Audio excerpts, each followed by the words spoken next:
It didn't take long for the green-eyed monster to show its ugly head yesterday, and I'm not talking about the actual monster itself. I'm talking about greed, envy, those type of things. And it didn't take long after what Sony showcased for there to be a lot of people to feel a certain divisive sort of way about all the stuff that was being said and the stuff that was kind of shown off by Sony. Obviously, there is a bit of disappointment on the Xbox side, and rightfully so. If you think about this, okay, and I already did kind of my review, what I thought the PlayStation show was a 9 out of 10, where I thought the Xbox showcase back months ago was, I believe I gave it a 7 out of 10. I thought it was good, but I also thought that one of the reasons it was good is because it's hard to you know what I mean? Like by the time you compare it to the other Xbox shows over the years, it looks good in comparison. But again, that's really just how kind of I feel about things. Now, when it comes to the PlayStation Showcase, I thought they did a good job of mixing things in, you know, multi-plats and, of course, exclusives. And then they had surprises, you know, and I think that's something that really Microsoft missed out on. And again, you're starting to notice that Xbox fans are like, Microsoft, why don't you open up the pocketbook and get something Marvel? Or Microsoft, why don't you do this? Microsoft, why don't you do that?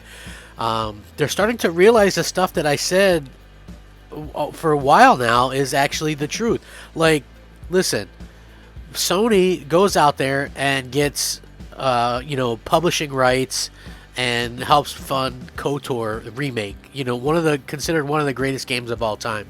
Okay.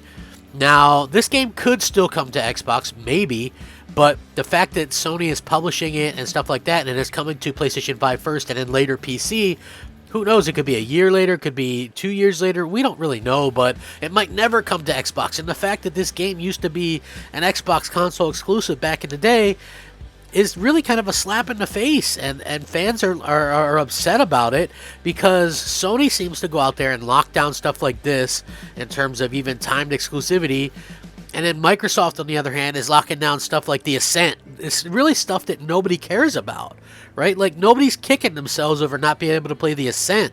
So there's a huge contrast there, and I want to get into this, so let's go ahead and get started. What's up, everybody? It's the Crapgamer back with another video. Thank you so much for checking it out. Like, share, subscribe. That's all I ask if you guys really want to.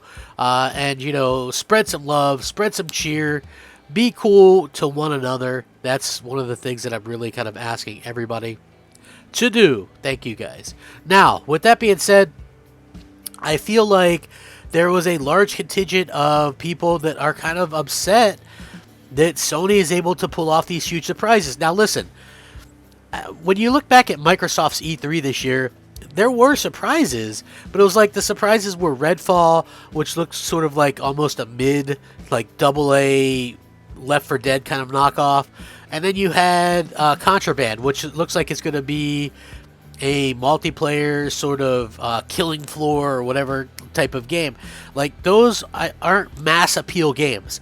When you look at something like Wolverine, that's Wolverine, for crying out loud. Of course, Spider-Man 2 with Miles Morales, Peter Parker, and Venom. Possibly Venom being a playable character. That's what people are asking for. Those are huge games. Those games are going to sell so many consoles, and I realize that they're you know, a couple years out, but you have to keep in mind the people that are saying, oh, well, those games are still a couple years out. You know, do you know that you're an Xbox fan and you literally have no release year for almost any game that Microsoft has shown? Perfect Dark, Fable, Avowed, Hellblade 2, State of Decay 3, Forza Motorsport, like Everwild. There's literally no release date or release year for any of these games, and probably some of them, like Elder Scrolls 6, are 2027 and beyond. It's absolutely crazy to think that people are complaining about something. You know, and Sony have already done a really good job of releasing games. Yes, this year might turn out to be a little bit slower due to COVID and some of the releases getting pushed. But if you want to get technical about things, next year, just what we know about, there's 4 huge AAA exclusives launching on PlayStation 5. You have God of War Ragnarok, which looks incredible, Gran Turismo 7 launching March 4th, Horizon Forbidden West February 22nd, and Forspoken which looks absolutely incredible, is launching in the springtime. That's 4 that we know about, 4 huge AAA exclusives. Now, if you want to go into what Microsoft has officially announced for next year in the AAA realm, they only have Redfall, which, again, like I stated before, doesn't really seem like a AAA to me. It seems more of a mid-type thing. Almost like Deathloop. I know Deathloop might be considered AAA as well, but the more I see that, the more it kind of just looks mid to me, kind of AA. But and also Starfield, which is so late in the year, one little delay would definitely push that into 2023. So I'm banking on that being probably a 2023 game. So basically, they have 2 games. You know, and there could be some people say that maybe there's a Forza Motorsport might release next year, maybe, but I don't see, you know, the Fables or any of that stuff releasing next year. You know, that stuff, Avowed, all that stuff is probably 2023, 2024 and beyond. So you have a large contingent of Xbox fans who basically are kind of stuck with the same old, you know, it's a half-finished Halo, another Forza Horizon, which I'm sure will be great. Again, it's just one of those things where it's just very interesting to me the way that it all played out, and the way that Xbox fans kind of react to this stuff, where they're saying, you know, they're really kind of calling out Microsoft for not doing a good enough job of locking down content, stuff like KOTOR, or, you know, like I can't tell you the amount of people, Xbox fans, that I've heard ask Microsoft to lock down KOTOR, you know what I mean? It was an Xbox exclusive. You know, they say the same thing with multiple games from back in the day, including Jade Empire, which, excuse me, by the way, also I probably sound a little bit stuffed up. I am a little bit under the weather. I don't think this has anything to do with the COVID stuff. We actually got a little bit of a kind of a cold front. And when you have, you know, sleep in front of a fan and, you know, you got the AC going and stuff like that, you can tend to get a little bit stuffy, which is what I think I'm dealing with right now. But it's not really, you know, a big deal. It's like I don't feel terrible or anything. I'm just a little bit stuffed up. But anyway, again, it's not surprising to see the Xbox fans kind of call this out and really ask Microsoft to do something in the you know, because of, you know, a Marvel game. Like, just imagine what could happen with that. But again, I also think that you can't take away from Insomniac Games that trust, and that trust with Sony, because if you're Marvel, you don't want to just start, you know, renting out your IP to developers that can't develop. And you don't want to get into that again, because that's what used to happen. And like, there was a really bad Thor game on the 360. There was a pretty decent but average Captain America game. A couple of bad Sega-made Iron Man games.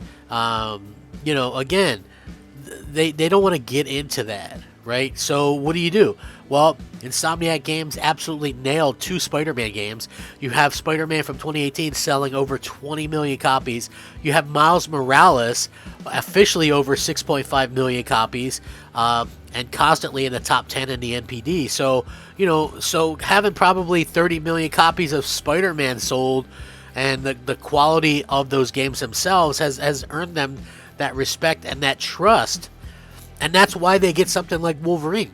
I have a feeling that probably Wolverine will release around the time that, you know, a new X-Men does, or around the time that, you know, maybe a new Wolverine is out or something along those lines. I think that they're really kind of doing a good job with that, and being able to go out there and make sure that they have these popular things. Like, I mean, honestly, Wolverine, that's really one of the things that that people kind of underestimate.